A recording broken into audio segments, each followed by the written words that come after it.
will you remember Bill Russell? Skip, I think the championships pale in comparison to who the man was.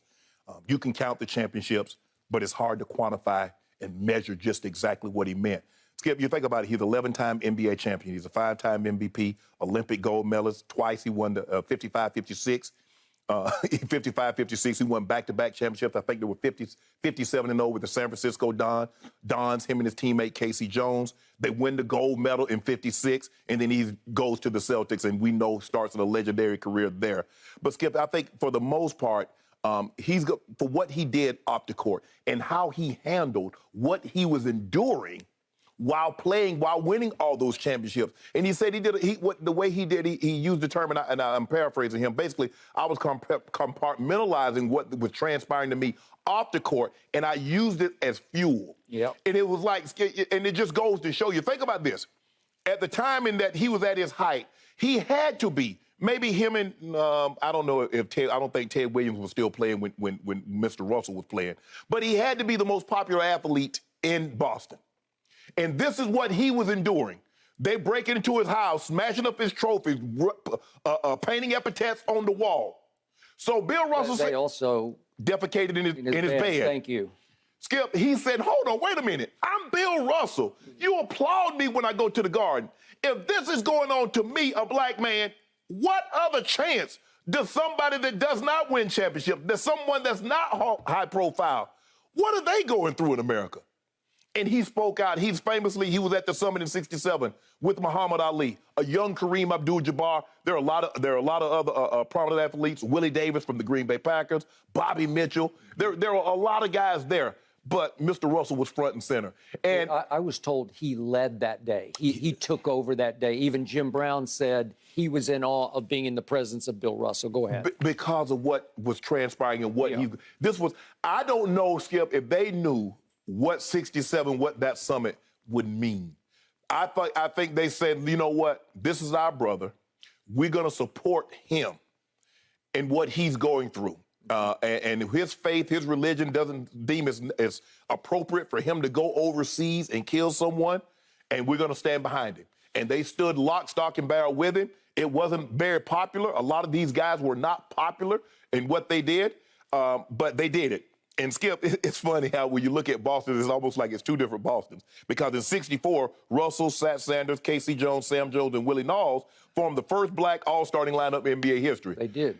The Boston Red Sox were the very last team to become integrated. Now, we got two professional teams in the exact same city, and you see how one handles the situation. One was run by Red Auerbach. Go ahead.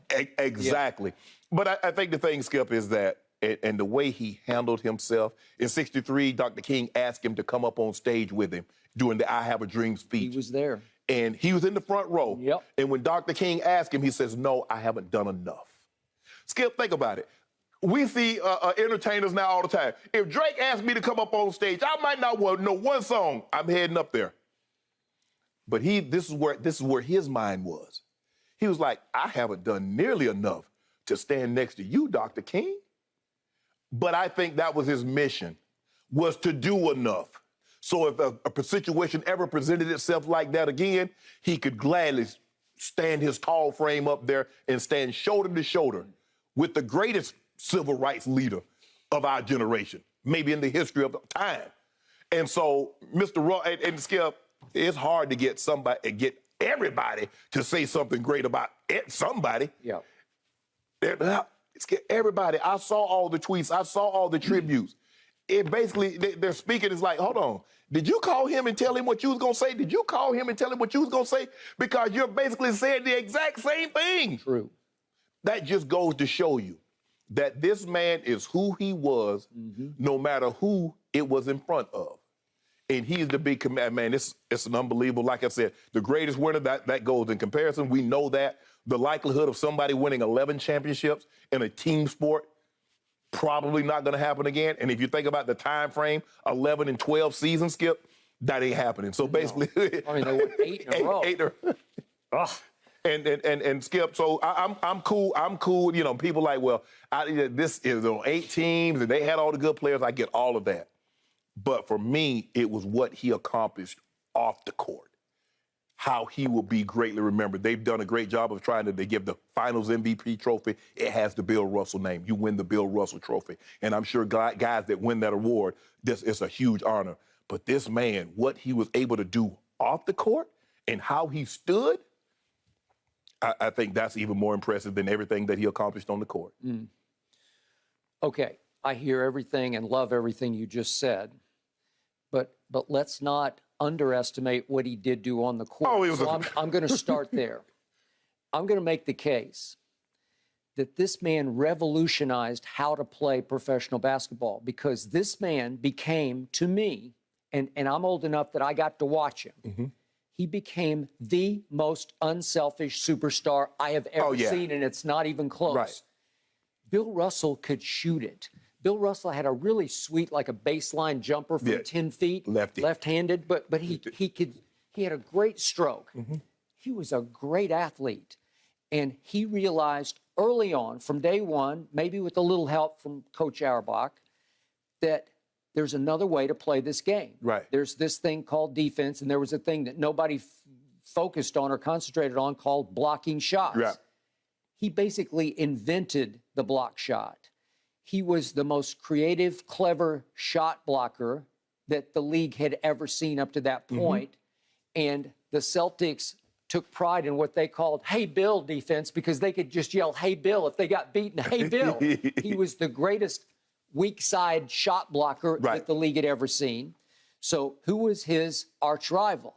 Well, it was a man, Wilt Chamberlain, who stood 7'1". We give Wilt 7'1". Yep.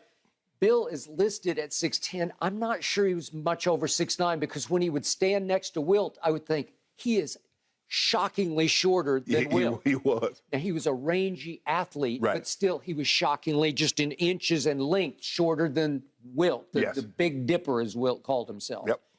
So look at their numbers for their career.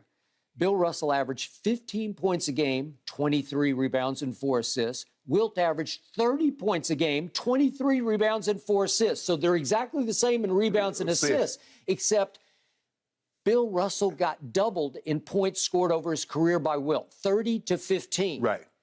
Guess what? Bill Russell not one time ever led his Celtics team, not one time in shots attempted. Shots attempted, just shots attempted.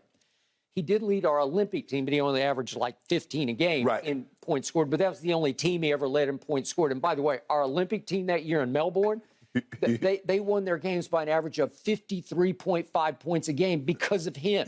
And they played the Soviet Union in the finals and just annihilated them. Yeah. Okay, so now we go back to Wilt Chamberlain. 7 times he led the league in shots attempted. Yes. So it's night and day. Right. Okay, now I think it's his first 7 years, because he led the league and scored his first 7 years. Okay, so 7 times versus a guy who never led his team one time in his whole career, even when he was the player coach of the Celtics, in shots attempted. Okay, so they met 49 times in playoff games and 8 total times in series. And guess who won 7 of the 8 series? Bill Russell did. Yes. 7 of 8 times in the playoffs. Only in 1967, it was sort of like the Eastern Conference Finals. It was different then. But that's the only time Wilt got the better of him. Well, the point is, Bill Russell always got the best of Wilt when it mattered most, 7 of 8 times, while scoring half the points that Wilt scored for his career. It's because he figured out, I can do this another way. Right. These things are more valuable to my team than just purely scoring points were. Because I think also, Skip, he realized Sam Jones could score, Casey could score. Sure they could. Havlicek, Heinsohn, all those guys were. And he had Kuzi and Sharman to start with. Some eras. But exactly. So he realized, like, you know what? Instead of me trying to average 25 and go head-to-head far as scoring and rebounding with Wilt, I'm going to play defense. I'm going to block the shots. I'm going to get the rebounds. And then I'm going to let Havlicek, I'm gonna let Sam and Casey Jones, I'm gonna let them do it. I'm gonna let Tom Heinsohn, I'm gonna let him do what he does, and then we're gonna see how this thing. But like you said, that has to be very unselfish. Because Skip, them guys getting like, hold on, why aren't you scoring as much as Wilt? I mean, you should lead the team in shots. Okay. I'm gonna lead the team in winning championships. Then I don't know if you remember this little incident, but our friend Kendrick Perkins, now at ESPN, tweeted back in June of 2020 that LeBron has to be the greatest athlete ever in the history of the NBA. And Mr. Russell jumped on Twitter, I think he was just early on in Twitter, and fired back, 1 second, young man. Right. Do you remember when? Well, back at USF, University of San Francisco, as they were winning back-to-back national championships, would you believe at one point he was ranked second in the United States in the high jump and seventh in the world in the high jump, and believed that he could have gone to that Melbourne Olympics as one of our high jumpers. Yep. And he did not do the Fosbury flop, which made it a little bit easier to get 6 feet 10 over the bar. Right. He just did it conventionally. He just went up and over. Well, you want to talk about a feat. And he also ran the 440 for USF, and he had a 49.6 at 440 yards then. But my point is, he could run. Yes. I would watch him run up and down the basketball court. I said he can fly at 6 feet 10 Well, inches. I think, and plus also Wilt was a tremendous athlete. He threw the shot put, long jump. He did, but he got credit for it, and I don't think Mr. Russell ever really got much credit No, because, for it. like you said, because Wilt was, people like scoring. It's as simple as that, Skip. People like scored scoring. 100 points a game. Okay. We're like, the guy that hits the most home run, who's the best pitcher ever? He's still not as popular as Babe Ruth because you want the guy to hit the ball. Chicks dig the long ball. They want somebody to hit the ball over the greatest defensive player. Okay, I believe it's LT. He don't get the credit like Tom Brady gets because that's offense. So we see how sports has devolved. The greatest goalie, he ain't Ronaldo. He's not Messi. He's not Pele. Whoever can put the ball in the net, they're going to get, whoever can score is going to get more credit than someone that prevents them from doing their job. That's just the way it works, Skip. Okay. So Bill Russell tells the story of his junior year at USF. They go 28-1. He's the MVP of the Final Four. He averages 20 points and 20 rebounds a game. He's first-team All-American. He leads America in block shots. And there's a thing called the Northern California Banquet to honor their best player of the year, just in Northern California. And he goes to the banquet and is stunned to find they have chosen as their player of the year, I don't know who it was, but it's a white center, some white no-name center. And he said that's when he learned, I cannot let the media define me, or I'm going to wind up, he said, I'm going to die a bitter old man. Correct. You can't allow that to happen. Correct. So he became difficult for the media when he got to Boston, because all of my elders in this business, when I would ask them about the great Bill Russell, they'd say, oh, he's impossible, because he wouldn't deal with them. Right. Well, you just pointed out what he went through when he tried to buy his first house in Boston. How would you be? Would you get a little surly with the all-white media? Of course. I assume it was all-white. I don't know that there's any. Yeah, I don't think there's. I don't think there was any, but I'm pretty sure it's the all-white media. Would you be suspicious? Yes, you would be. Yeah. Would you be a little difficult? Yes, you would be. Right. Would you sometimes answer their questions of, that's a dumb question? Because they probably did ask him some dumb questions, right? Yes, yes. Okay, so that's, I came up in the business as a pup hearing all the bad Bill Russell stories because he was surly and difficult. But none of the reasons why he was this way. I have no idea. This went on, and then the more I read, the worse it gets. Yes. And yet, he didn't try to be another Dr. King. It wasn't he wanted to be an orator or a crusader. He just was who he was. He didn't care what you thought. Nope. And the older he got after he was gone from coaching, he didn't care. Remember the night at the NBA awards, he flipped off Charles Barkley, and it was facetious. Yeah. He was playful. He was just messing around with him. And then he said afterwards, oh, I didn't realize I was on TV. I'm sorry, I didn't know I was on TV. Well, he doesn't care. No. He didn't care he was on TV because he didn't come up caring about his brand or his image or his endorsements. He didn't care about any of that. Right. He only cared about what was right. Right. And he stood for what was right. When they went on a trip to Lexington early on with the 61 with the Celtics, a restaurant owner refused them service, and he led the protest because he was going to take charge of that kind of thing. He was going to fight back that way. And by the way, a quick favorite story of mine was when he was a rookie, there was another black center who went second in the draft. Let me see if I can find it. It was Ray Felix was his name. He'd gone a couple of years before. He was the first black Rookie of the Year, Ray Felix was in the NBA. And Ray Felix was trying to intimidate Bill Russell when Bill was a rookie, so he's just only 2 years older. Right. And Red Auerbach told him during a timeout, well, take it into your own hands here. Fight back. Right. I want you to fight back, because there were no real rules against fighting. He cold-cocked him and knocked him unconscious. Yeah. Ray Felix, he just knocked him unconscious. And from that point on, everybody said, nobody messed with Bill Russell, because they knew, oh, that's what he's made of. And to me, that's what he was made of when it came to social racial justice. He'd knock you out. He was going to stand up, and he was going to be Bill Russell, whether you liked it or not.